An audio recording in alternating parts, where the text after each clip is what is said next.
Hi, everybody. International Master David Pruess here.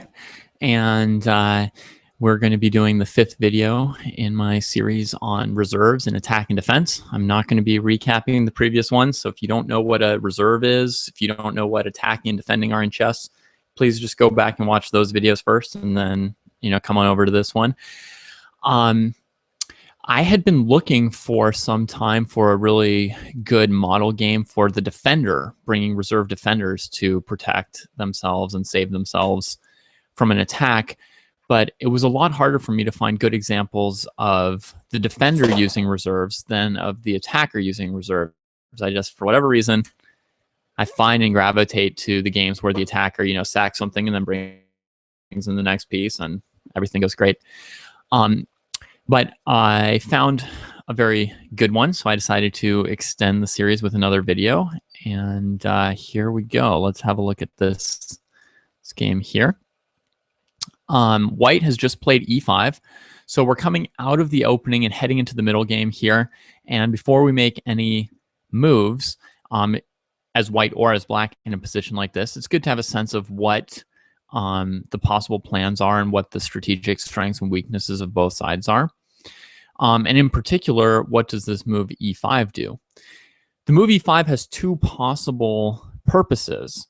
One is to make this pawn backward and this square weak and allow white to create pressure down the d file. The second purpose is to create an attack against the black king using the space granted by this pawn on the king side. So there's two totally different possibilities coming from this one move. And let's now count the possible attackers and defenders for the black king side. So at the moment, these pieces are all kind of reserves. And to be honest, the bishop isn't a great one. Even though it's on the king side, it doesn't really have a good way to actually aim at the black king. It's on the king side kind of aiming at the center, really. Right? But these two are definitely pretty good reserve pieces. The obvious way of using them in an attack would be the knight on g5 and the queen on h5. And it's not a very strong piece, but another possible reserve piece for white is this h-pawn, which could definitely get involved on the king side. And finally, this piece could be a reserve and this piece could be a reserve. So white actually has a fair number of pieces that could get to the king side, even though none of them are there yet. But this is, the attack hasn't even yet started, right? So there are 0 attackers and a bunch of reserves. Realistically, white has pretty easy access to, I would say, count this guy as half, this guy as half. So to about 5 attackers, 5 reserve attackers. Black's defense, meanwhile, is composed of a knight, a few pawns. The queen could possibly be a reserve since she is aimed in this direction, but at the moment, she doesn't have access to any squares she could actually use. So immediately we see that black already has less pieces that have obvious access to his king side. Now, a very important thing that we need to think about for 1 second is the position of the knight on g6. A king side knight in chess is for the knight to be on f6. Now, in this opening, black has instead maneuvered the knight through e7 and g6 to avoid just getting chased away by e5 if the knight were on f6, and to help control these dark squares that white's bishop is trying to control. Now, knights on f6 and knights on g6 defend in very different ways. The knight on f6 is a very nice defender for many reasons, but one is that it attacks the obvious approach squares of the enemy queen, and the queen brings a whole lot of power. So you see how this knight is blocking out black's queen. That's how a knight on f6 would block out white's queen, but black doesn't have that knight, so white's queen can much more easily get into the game. The second factor is that white can easily dislodge the knight on g6 as well with the h-pawn. So an h-pawn rush becomes kind of the primary signal for a white attack here, because if you look at it, an h-pawn rush lets you play knight g5 to team up with queen h5. An h-pawn rush lets you chase this knight away from the king side, quite possibly. So it could get rid of black's best defender, right? He's got 3 pawns defending as well at the moment, but everything else is just a reserve. This is like the best defender black has, so h5 could get rid of their best defender. And also, if your h-pawn can get in contact with this g7 pawn, a pawn on the 6th rank becomes essentially an attacking piece vis-a-vis their king.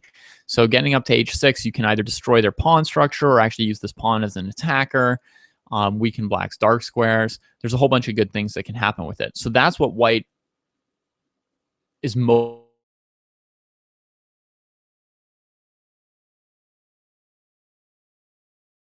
black, for their part, has to constantly consider that move on every turn and be thinking about what they want to do if white plays that. Okay, black also has to worry about knight e4, which would attack the bishop and go for this weak square and possibly also allow knight g5. So some people would think that they want counterplay on the queen side here, since they're a little bit weaker or quite a bit weaker in the center and king side. So a plan that I often used to use in this opening, this being a Smith-Morra gambit, by the way, is a6, b5 for black, gaining space on the queen side, fianchetto the bishop, play rook c8, try and make stuff happen there. But I think in this position, a better move is the move black plays, which is b6, which signals absolutely no counterplay like ever on the queen side, right? With this kind of like a slow slow move that doesn't really gain space. Like black's not going to follow it up with a5, a4. That's not the plan. So what is the point of b6? Well, one point is it defends this bishop. So if white plays knight e4, you don't have to waste tempo saving this bishop. And another point is to play bishop b7. And this bishop is a piece which is neither a defender of the king side nor a reserve defender of the king side. In other words, there's no plausible maneuver by which this bishop is coming over here to defend the king side. But as we've mentioned, white has prospects to bring every single minor piece to attack the king side. So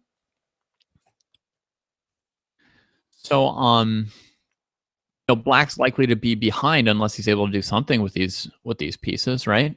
So what is black intending to do with the bishop? Well, the idea is to bring it to b7 and then hopefully trade it for like a knight on e4 or a knight on f3. So basically, because we're not able to use our piece as a reserve defender, we're going to try and trade off a reserve attacker with this piece before the reserve attacker can get to our king. So it's kind of like preemptive reserve elimination, or some kind of, I don't know. I've never heard of any word for it, but that's basically, finding a way for this piece to affect the balance of power on the king side. So b6, and white plays bishop d3. So now this piece, I would say, is officially an attacker since it's aimed at 2 different interesting points around the black king. So no surprise there from bishop d3. Obviously, a whole different style game could have come from white playing knight e4 and just focusing more on the center. Bishop d3, black plays bishop b7, and now white plays h4.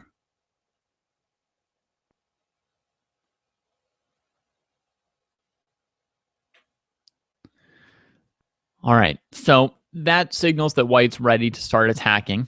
And the question is, has black's b6, bishop b7 prepared him sufficiently to deal with this threat?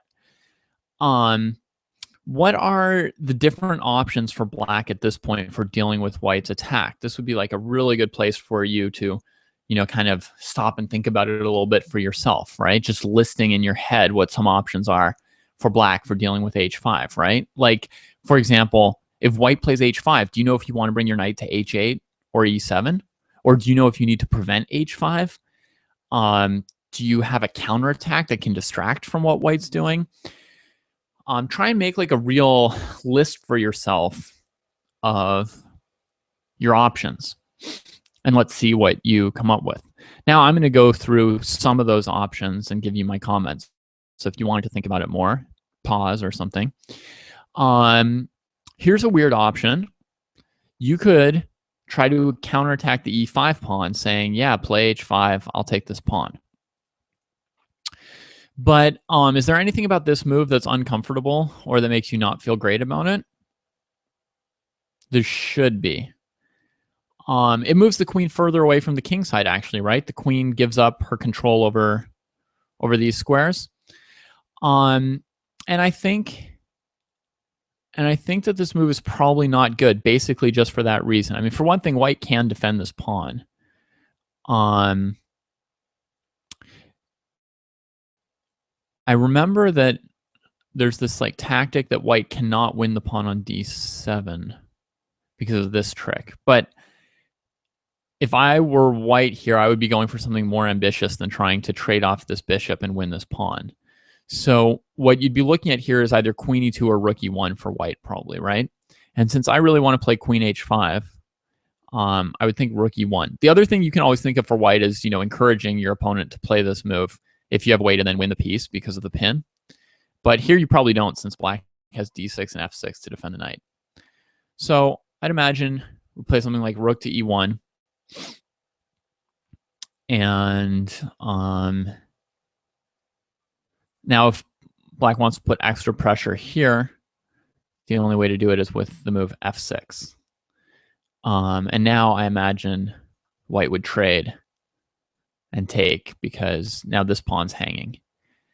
And so probably black's pieces are just kind of awkward here and not active enough, given that the center is kind of exploding.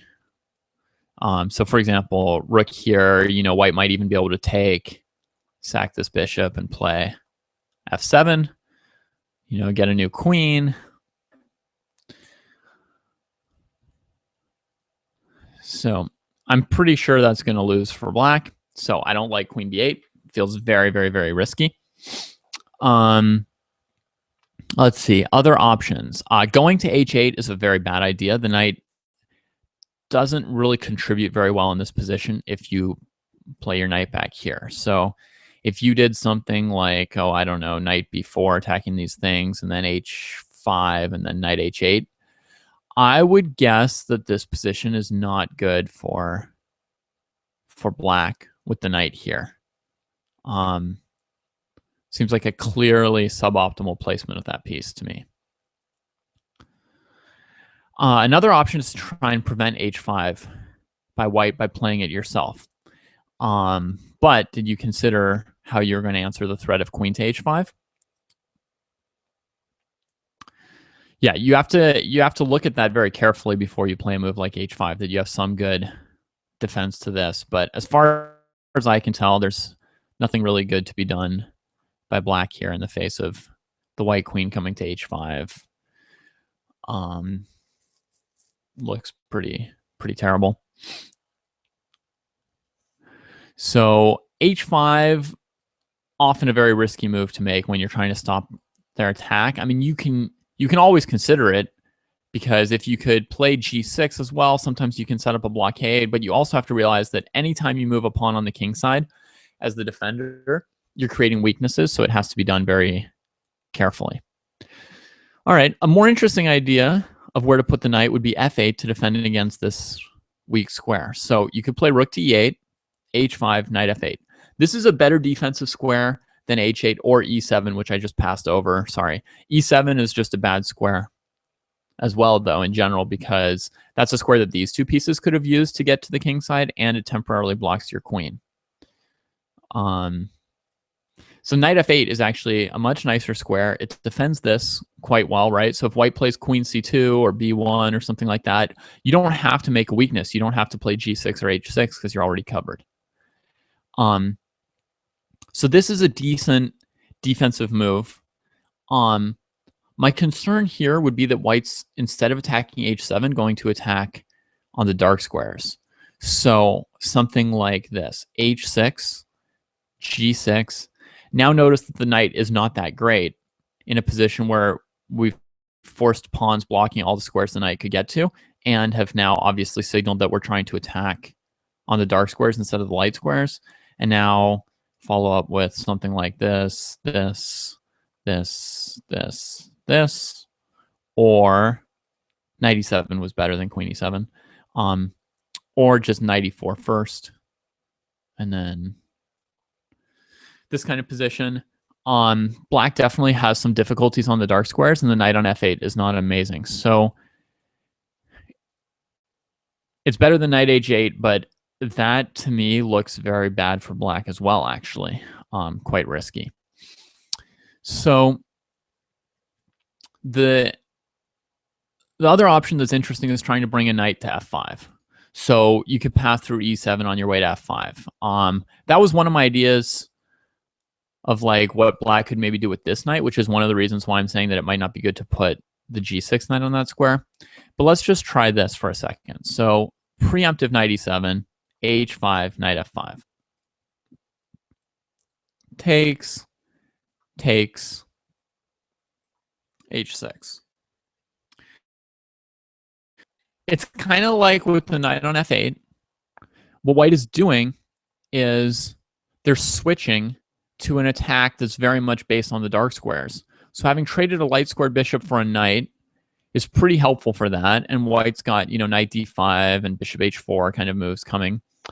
And black's both going to have 0 pawns on dark squares on the king side, right? He's going to have serious dark square weaknesses. And his pieces aren't the most active on the king side, right? So there's several reasons to be concerned about black's survival here. So that's what I'm worried about with trying to go for knight f5 for black, is that white might just trade it and quickly play h6 anyway and go for a dark squared attack. So the solution used in the game is actually the key solution, which I suggested before, is to use this piece. And it's also a way of possibly using this knight on c6, which was a little bit out of the game. The alternative would have been to play here, trying to go knight f5 with this knight and leave this piece on the king side. But sorry about that. But anyway, the problem with knight e7 versus knight b4 is that knight e7 blocks the queen's access to h4, which reduces our options for what to do when white plays h5, attacking this knight. Pretty much forces knight h8 here, which, as we've said, is undesirable. So knight b4, and white plays bishop b1 in the game, but let's just look at h5 for a second. White can't avoid like one trade of some kind, right?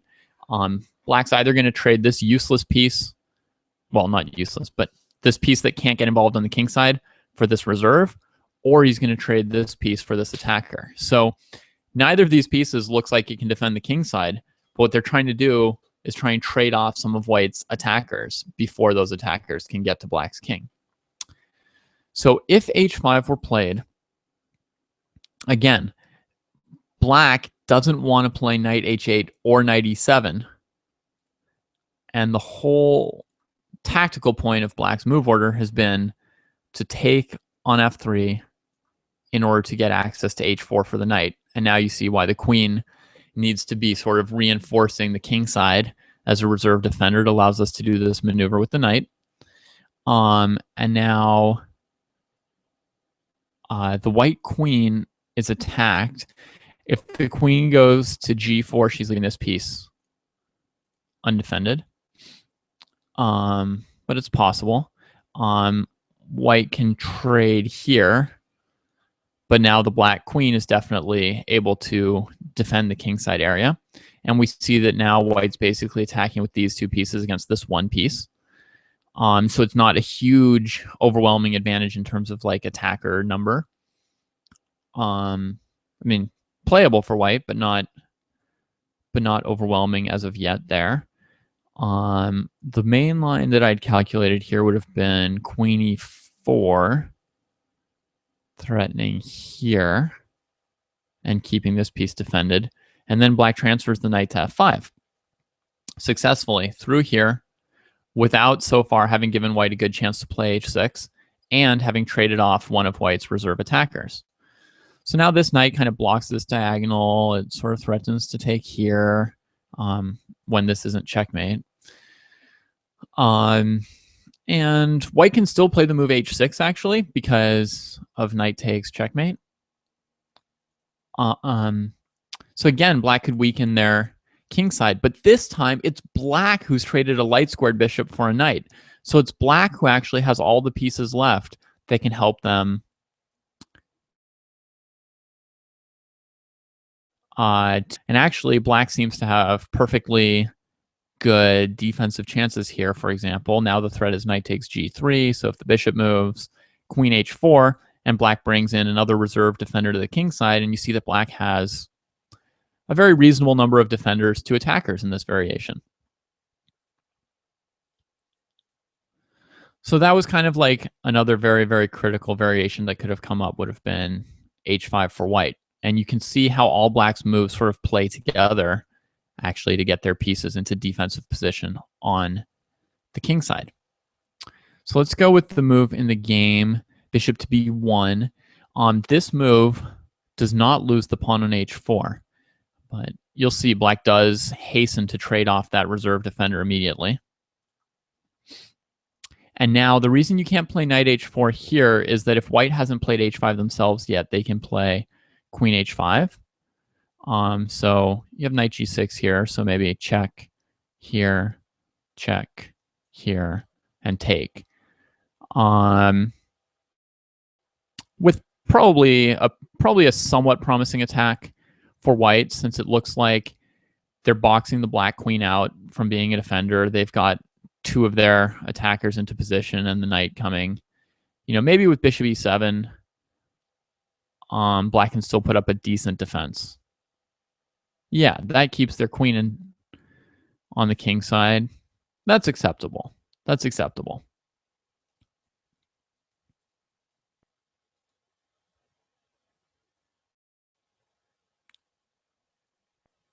Yeah. Yeah, that seems acceptable to me. But I guess not as good as what black actually did. So they don't go for knight h4, and instead they now bring this piece back to c6, threatening the e5 pawn.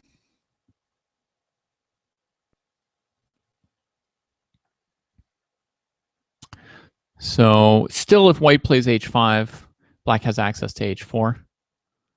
And there won't be that queen h5 move anymore. So black threatens the e5 pawn, and white defends it while bringing the queen in line with this. And h5 is a big count attackers and defenders to keep track of how things are going. White has two attackers and two reserve attackers, right? h5, h6, and bishop h4, bishop f6 are kind of the reserves. Black, on the other hand, has one defender plus some pawn defenders and a reserve defender in the queen. But I guess they additionally have knight e7, knight f5 as a possible reserve defender. But it feels like they might be slightly behind on defenders if they allow white to play h5 and send this knight to a bad square still. So, knight e7, h5, knight here, bishop h4, stopping knight f5. Oh, sorry, queen h7 checkmate. Yeah, it's a big threat. Okay. So instead of I'm getting too caught up in counting the attackers and defenders for you again, this is a direct threat which wins the knight. So black has to have a defensive move that deals with that. So actually, as I said, white's advantage of attackers versus defenders is already so big that there's a direct threat that's pretty hard to handle. So again, there's this option for dealing with it that we mentioned before. And when white goes bishop h4, black can play bishop e7 and probably stay in the game. So I would say this is an option. I would say this is an option for black here to go with this knight f8 style. White could play h6 and force g6 and kind of trap that knight in there a little bit, or he could leave the diagonal open for now and just play rook d1 and sort of play the whole board still. So that's an option, but really not the best option to my mind, because Black's sort of giving ground on the king side, right? He let this pawn advance. He let his piece get pushed back. He's not making any use of this piece ever. White has access with his extra reserve. So this is not my favorite feeling for Black. I mean, I can't say anything definitive about it being bad. It still looks playable for both sides, but it's not a great feeling, and I think what Black does is much better. And what Black does here is they play the very typical move, f5. And this is a very, very, very common defensive move. And the idea is that you gain space to get the rook involved in defense. And that's why f5 is played very often. And it can have extra benefits or reasons as well, as in this game it has other reasons. But in lots and lots and lots of different positions, the minimum reason behind this move will be to get space for the rook. So this suddenly becomes a reserve defender, versus that variation you just saw with the rook on e8, where it had no obvious role, nor any hidden role, actually. So an extra meaning behind f5 here is that if White doesn't take, Black's going to be able to play like f4 and totally shunt this bishop into bad position. And his knight and rook are going to become very, very powerful as he's able to use the f-pawn to kind of shoulder out White's pieces a little bit from their best squares. So f5, White pretty much has to take it.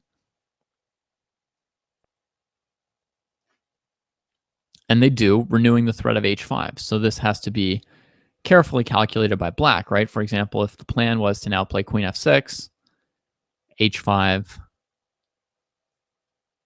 now what? Tricky, right? I mean, Black has to have something calculated here. And, you know, that queen f6 would be kind of ideal because it develops the piece, connects this rook, and gives you doubled heavy pieces on the f-file. I mean, these pieces are getting involved now. But after h5, what do you plan to do for Black? There's not actually anything tremendously strong here for Black. They have an acceptable move, but I'll show it to you in a second. So after ef6, Black, unfortunately, has to play the slightly unenviable move, or their best move is the unenviable move, g takes f6. Now that really weakens their king position a little bit, and that pawn seems to block both their reserve pieces. So it's like you played f5 to get reserve defenders, and now your pawn is blocking them both in? Congratulations, right? And again, we have to deal with h5. And if the knight moves, checkmate. Well, part of the point is that this pawn is actually fighting for us, right? Just like I said that if White after f5 didn't take it, that this pawn would help Black to sort of shunt these pieces to worse squares. Well, there it is. That pawn is taking on a very proactive defensive role. For one little pawn, he's going to do a fantastic job this game. He kicks the queen off her best square. He blocks the diagonal of the bishop on b1. Right? So that's a very, very nice use of this pawn. And once he moves, he's again creating more scope for these pieces. So they still have the potential to get involved. We just don't get that beautiful counterplay on f2 with, you know, our queen and rook coordinating with our bishop, which would have felt really good. But queen e2. Now, in this position, Black has access to h4 because of the queen's influence, because of chasing this queen off of e4. And that's certainly been our preference for a long time. But in this position, the knight on h4 is less amazing. It can't come to f5 anymore because we put a pawn here. There's no attack on g2 because we traded this piece. To be honest, knight h8 has gotten a lot better because now the f7 square is clear, and then we would defend all these weak dark squares, actually. So the knight would actually have a role on f7. Still, it and the rook would interfere with each other and step on each other's toes. So no, Black has a stronger move planned here, and that's queen g5. leaving the knight hanging with a counterattack on this piece. So basically, it's a super, super, super fancy piece trade that Black's offering. And it looks risky, but you just have to calculate it and confirm to yourself that White doesn't have a way to somehow magically win a piece here, right? No counterattack on your bishop to win your queen, no fancy move with the bishop to attack a rook and then take the knight. And this, incidentally, is the answer to what would have happened if queen f6, h5. Remember I said Black has some move here to not immediately lose? The answer is queen g5. But it does allow this pawn like this, and therefore it's not as good as what happens in the game. So queen g5 is played. And now this is an annoying threat. The king could move to get out of it. And then Black can play like knight f4, for example. White will trade because h5 would have been hanging. And we can get this kind of position. Now, look at how many attackers White has on the Black king. 1. Nope, that one doesn't count. 0. He's got basically 0 attackers, sort of like half an attacker with this pawn up here. So yeah, I would count it at about half. The amazing thing about what Black has done here defensively this game is more even than bringing reserve pieces to defend his own king. He's traded off and blocked out White's pieces. Right? Chased this queen back, traded off the knight and bishop that were on the king side. Right? What Black has done is he didn't have access to great squares for his own pieces on the king side. He fought tooth and nail for what squares he could get, but he also consistently tried to trade off White's possible attackers and block out other attackers with his structure. And at this point, it's obvious that White's attack has been reduced to basically nothing since White has no attackers. Their minor pieces have been traded off, their queen has been pushed back, and they have yet to find a way to get their rooks involved. And yeah, Black can now finally, in this beautiful dominating position, bring more pieces to the king side himself if he wants, and probably turn it into his own king side attack, because he's become so strong in that area of the board. We'll see something similar in the game when White takes on g6 and Black takes on g3. White takes on h7. This is a tricky move for Black. A lot of people would be tempted to play king h8 versus king h7, because when you play, well, in general, you would play king h8 in positions like this, in my opinion. In the middle game, you usually would rather hide behind your opponent's pawn than capture it, because this sort of blocks out all their rooks from checkmating your king. And then what you would do is you would sort of like bring these rooks over, lift them up, and try and put them in front of your king. And this pawn you can always capture once you get to an endgame. So that's the general preference. And additionally here, king here puts your king on the diagonal of this bishop, so you have to worry about various tactics along that diagonal possibly. You have to calculate queen h5 check. You have to calculate knight e4, attacking these pieces, and check, and capturing here. So, I mean, you have to calculate these kind of variations if you bring your king out onto the more exposed square, but this is kind of the key variation, and it leads to a winning endgame for Black. The key move d5 now, keeping this bishop trapped.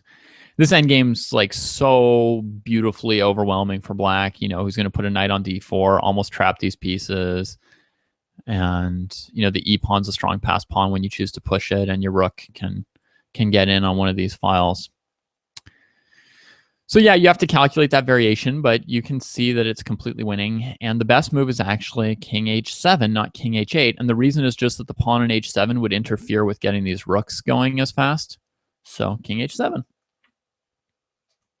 And White plays this move, trying to win Black's queen if Black retreats the bishop. So the bishop has to come threatening this piece again while developing the rook. Queen h4. So now, unfortunately, White's put their knight on kind of a bad square, trying to chase these pieces off. Black finally had to retreat the queen because of the threat of rook d4. I think like one point is that this move threatening checkmate to stop rook d4. There's probably queen h5, king here, and then taking this, right? And the queen is threatened. So yeah, so white does force the black queen off, but they had to place this piece awkwardly, and black is going to be the one to bring more pieces to the king side. White tries to bring the rook into play. Again, black had to, another example of having to calculate carefully with king h7, right? Because you have to see that you can prevent rook h3 with this desirable move, rook g8. Now, if rook h3, you can just take it with your queen. So again, I mean, you have to calculate a lot of very risky variations here to play like a really good game against someone else who's really good. But you can see overall black successfully having lots of reserve pieces on the king side suddenly. And this position is completely winning. There's no plausible defensive moves for white. Black's just going to play rook here, and then either take on g2 or play rook h6 and checkmate over here. So suddenly black's the one with the crushing attack.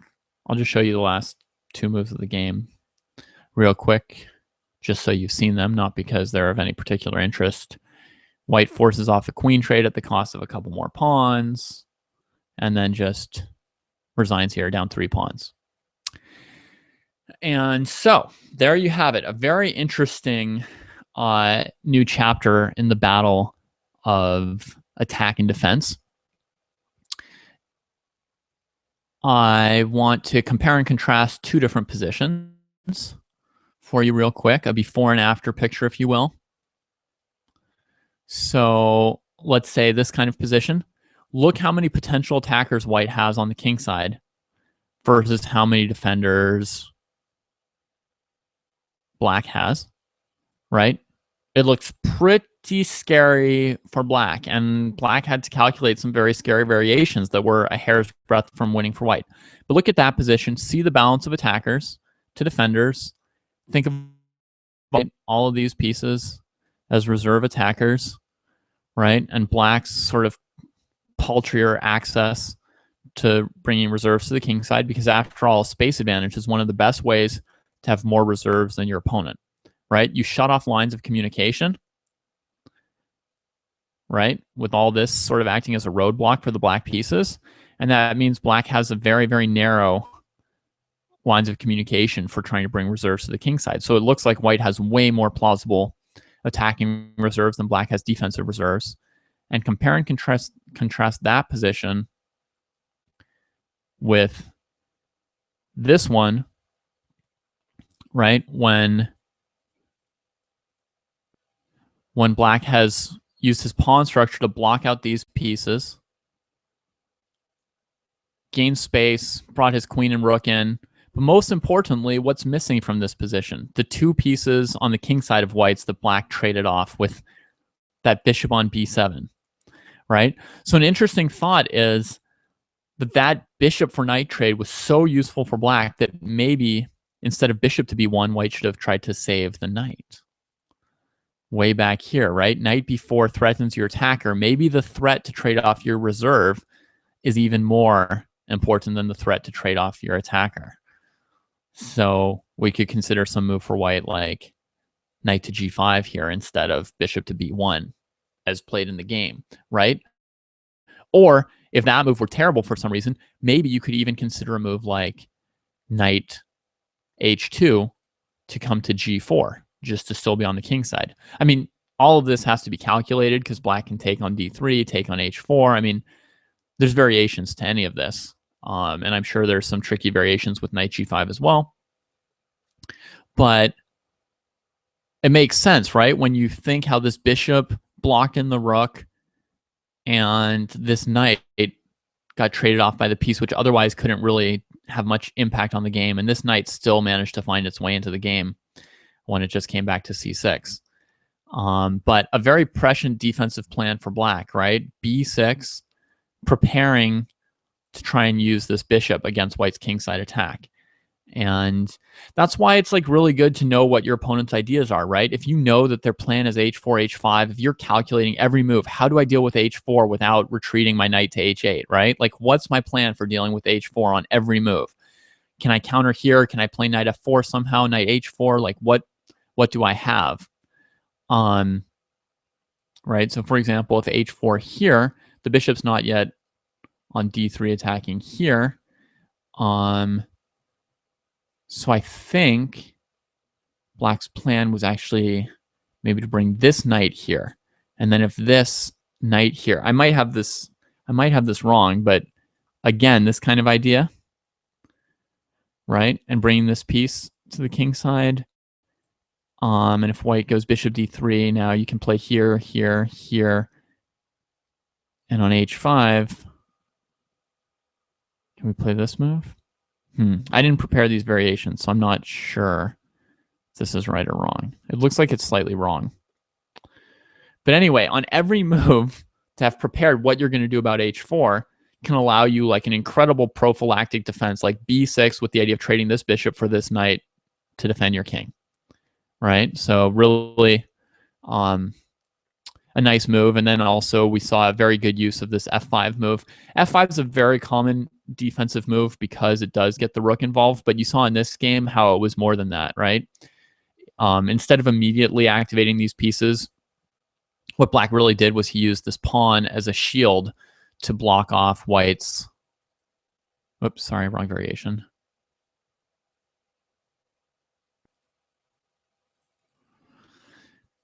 What Black managed to do with these pawns was use it as a shield to block out White's pieces. And that was like a really cool use of the move f5, I think. Okay, so that is a nice model game for using reserve defenders. I highly suggest playing over that game a couple times so that it starts to stick in your head, because I think it's a really, really good model game for understanding how like a whole game can turn out. And even like, you know, play around with some variations and see what works or doesn't work, because the variations around it are all very instructive as well in this particular game. But yeah, I mean, I think that's a game worthy of memorizing as kind of like a reference point in your head for how to like defense can play, and sort of like anti-reserves or reserve reserves, right? When your pieces can't come reinforce your king, use them on some other part of the board in a way that affects or defends or blocks or trades your opponent's attackers. Because that was a very, very scary looking position for Black from the opening, and actually quite a convincing defense when you consider the whole game. So that's all for today. Hope you enjoyed it. If you have any comments or questions about this, feel free to ask them. Or if you have any suggestions for like further videos in this series or in another series, happy to hear it. That's all for now. Take care.